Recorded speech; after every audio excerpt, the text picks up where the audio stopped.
Je suis Régis de Furneaux, votre guide conférencier pour le voyage au Japon que nous vous proposons, le Japon autrement. Je suis ancien professeur et chercheur à l'université de Namur et je travaille actuellement comme photographe documentaire dans le monde des ONG.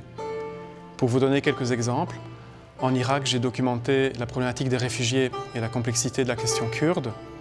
En Mongolie, autre pays où j'ai pas mal documenté la transition rurale et les conséquences sur les mondes nomades.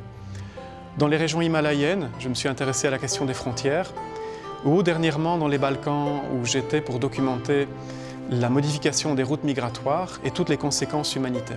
Le Japon, c'est un pays avec lequel j'ai un rapport particulier. Ça fait 10 années, même plus de 10 années que j'y voyage. J'y ai été chercheur, professeur à l'université de Kyoto. Une partie de ma recherche doctorale était consacrée à l'idée de nature au Japon. Et c'est un pays qui m'a toujours intéressé. La culture japonaise m'a toujours intéressé parce qu'elle est totalement différente de la nôtre. Elle recèle plein d'aspects qui sont inédits, surprenants, déroutants. Et en particulier dans cette culture japonaise, je me suis intéressé à ces femmes japonaises que sont les geishas. Pourquoi? Parce que très tôt, j'ai eu le sentiment qu'elles étaient méconnues, mal comprises. Et j'avais en tout cas l'ambition de remettre un petit peu de vérité et de dire réellement ce qu'elles étaient en tant que femmes artistes et de tordre le cou à toute une série de clichés. Et donc c'est vrai que le Japon, j'ai un rapport très particulier, d'abord un rapport académique, mais aussi un rapport au travers de ce sujet qui m'a passionné.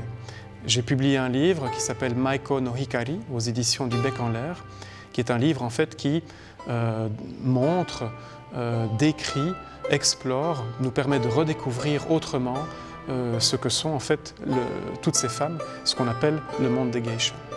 Je parle également la langue et j'ai énormément voyagé dans le pays, donc toutes ces expériences cumulées me donnent un regard très particulier, un regard quasi de l'intérieur sur une culture qui est absolument fascinante et qui est d'une grande richesse à découvrir, à rencontrer.